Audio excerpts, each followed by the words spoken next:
Assalamualaikum warahmatullahi wabarakatuh. Alhamdulillahi rabbil alamin wassalatu wassalamu ala asyrafil anbiya'i wal mursalin wa ala alihi wa sahbihi ajma'in. Buat semua murid tahun 4, sila buka buku teks tajwid pada muka surat yang ke-31. Ustaz ulang, buka buku teks tajwid muka surat yang ke-31, di mana pada hari ini insya-Allah kita akan masuk kepada pembelajaran yang baru, iaitu pelajaran yang ketiga. Di mana pelajaran ketiga pada hari ini akan memfokuskan kepada sebuah tajuk, iaitu qalqalah. Ustaz ulang, sebutan dia adalah qalqalah. Okey. Di mana pada hari ini kita akan ataupun ustaz akan sentuh unit 1 bagi pelajaran ketiga, iaitu kita akan lihat apakah itu pengertian dan bahagian qalqalah. Pengertian dan bahagian qalqalah untuk kelas pada hari ini. Okey, baik. Pertama sekali kita perlu lihat apakah itu pengertian qalqalah. Okey, pengertian qalqalah. Okey. Qalqalah pada bahasa adalah lantunan. Apa maksud lantunan? Awak bayangkan awak ada satu bola, kan? Bola sepak ke, bola apa-apa yang awak minat. Okey. Kita ambil satu bola tu dan kita balingkan ke dinding. Okey. Apa akan jadi kepada bola tersebut? Bola itu akan kena dinding dan kembali semula kepada kita. Okey. Itulah yang kita sebut dari segi bahasa lantunan. Lantunan bola. Kita baling bola dekat dinding, bola tu melantun semula kepada kita. Itu lantunan, dan lantunan adalah pengertian qalqalah dari segi bahasa. Adakah kita dalam tajuk qalqalah ni kita nak baling bola? Tak. Jadi apa yang kita nak lantunkan ketika dalam tajuk qalqalah ni, kan? Okay, itu yang kita perlu rujuk pada pengertian qalqalah dari segi istilah pula. Okey, apa dia? Okey, dari segi istilah, qalqalah ialah menzahirkan lantunan bunyi ketika menyebut huruf qalqalah. Jadi kat sini apa yang kita nak lantunkan dah terjawab. Bukannya bola, tetapi apa yang kita nak lantunkan? Kita nak lantunkan bunyi. Bunyi apa? Bunyi huruf qalqalah. Apakah itu huruf qalqalah? Okey, sekejap lagi kita tengok. Okey, sekarang ni faham dulu apa itu pengertian, iaitu menzahirkan lantunan bunyi ketika menyebut huruf qalqalah. Itu pengertian qalqalah dari segi bahasa, dari segi istilah, dan lantunan dari segi bahasa. Okey, seterusnya kita tengok cara bacaan dia. Okey, apakah cara bacaan qalqalah? Bila kita tahu sebut sesuatu hukum tajwid, kita tak boleh lari daripada membincangkan cara bacaan. Cara bacaan idgham, cara bacaan izhar, cara bacaan ikhfa. Itu yang kita dah belajar sebelum ni. Sekarang ni kita tengok pula cara bacaan qalqalah, iaitu makhrajnya ditekan dengan kuat dan dilepaskan. Bila kita sebut saja bacaan qalqalah, kita perlu apa? Perlu tekan apa? Tekan huruf qalqalah tersebut. Yang kita akan belajar sekejap lagi, huruf dia kita perlu tekan dan lepaskan. Tekan dengan kuat dan lepaskan. Bila kita tekan dengan kuat dan lepaskan, dia akan terhasil apa? Terhasillah sebuah lantunan suara. Itu yang kita nak buat ataupun nak praktikkan ketika membaca tajuk ataupun hukum qalqalah. Okey. Setakat ni secara awak faham. Kita lihat pula pada muka surat yang seterusnya, iaitu pada muka surat ke-32. Okey, pada muka surat ke-32 ini, kita akan lihat apakah dia bahagian qalqalah dan juga huruf-huruf qalqalah. Kita pergi kepada bahagian qalqalah terlebih dahulu. Okey, bahagian qalqalah ada berapa? Ada 3 bahagian. Kena ingat betul-betul nama nak bagi 3-3 ni. Selalu sangat ada yang tertukar. Yang mana selalu orang tertukar? Okay, kita tengok dulu. Okay, yang pertama nama dia qalqalah sughra. Sughra yang bermakna kecil ataupun sedikit. Nanti kita tengok ta'arif sughra tu dengan terperinci pada kelas yang akan datang. Tapi untuk kelas ini awak ingat dulu bahagian pertama qalqalah nama dia qalqalah sughra. Sebutan dia sughra yang bermakna kecil ataupun sedikit.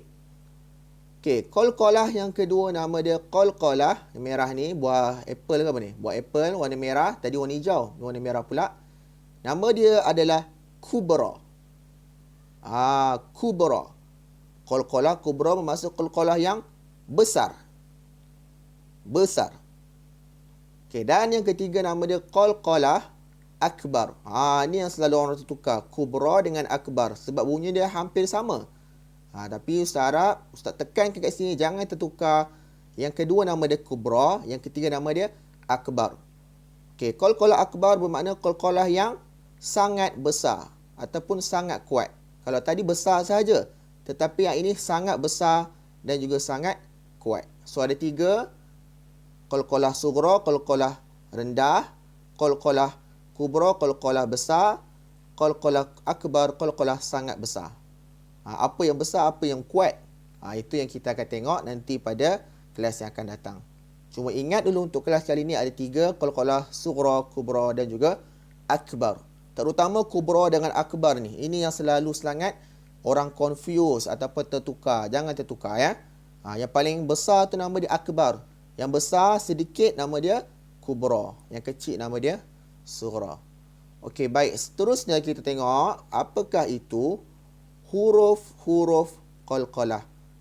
Sebab tadi kita tengok dekat ta'arif kan. Okay, Ustaz buka kejap muka surat 31 tadi. Dekat 31 tadi ada istilah dia kata pada istilah lantunan bunyi ketika menyebut huruf qalqalah. Dia suruh kita lantunkan dekat huruf qalqalah. Jadi kita wajib tahu apakah itu huruf qalqalah. Barulah kita tahu waktu bila yang kita nak kena lantunkan bunyi itu. Jadi kita lihat ada berapa huruf qalqalah pada muka surat 32. Okey, huruf qalqalah ada 5 sahaja. Huruf qa, ta, ba, jim, dal. Huruf qaf, huruf ta, ba, jim, dal. 5 huruf ni sahaja yang disebut sebagai huruf-huruf qalqalah. Macam mana nak ingat? Okey, kalau dalam buku ni dia bagi tahu. Cara nak ingat adalah dengan dia bagi singkatan. Cara mudah untuk mengingat huruf-huruf qalqalah ialah dengan membina huruf-huruf tersebut menjadi ungkapan qutbu jaddin. Qutbu jaddin. Ini penting juga untuk awak ingat ni. Sebab dalam soalan mungkin juga dia akan tanya apakah ungkapan bagi huruf-huruf qalqalah ataupun ringkasan bagi huruf-huruf qalqalah. So kena ingat juga ni qutbu jaddin ni. Walaupun tulisan dia kecil dekat bawah ni tapi penting untuk awak tahu juga. Okey. Tetapi Ustaz juga nak share apakah formula lain yang boleh kita gunakan untuk kita ingat kelima huruf qalqalah ini. Supaya kita tak tertukar. Ini kadang-kadang huruf tu bukan qalqalah tapi dibaca secara qalqalah. Ada ramai yang selalu buat. So untuk elak kita buat perkara tersebut, kita cuba ingat menggunakan formula ini. Ini sekadar cadangan sahaja daripada Ustaz. Awak boleh buat kalau awak nak. Kalau tak nak pun tak apa, tak ada masalah. Okey, apa dia? Okey. Yang pertama sekali huruf qaf kan? Okey, huruf qaf. Yang pertama sekali itu kalau dalam formula buku teks. Formula Ustaz awak mulakan dengan huruf ba. Cantik lah warna ni. Ustaz tukar warna lah. Warna biru. Okey, ba. Okey, ba. Kita tukarkan akronim dia jadi apa? Ba. Okey. Ini tambahan sahaja untuk memudahkan kita semua hafal huruf-huruf qalqalah. Okey, yang kedua Ustaz letak huruf jim. Jim Akronim dia kita letak apa? Kita letak ju. Jadi apa? Baju. Okey. Setakat ni faham ya? Okey. Seterusnya. Ingatlah. Bajim, baju. Seterusnya. Ustaz letak huruf dal. Apa dia akronim dia? Akronim dia adalah dah. Dal itu dah. Seterusnya Ustaz letak huruf qaf.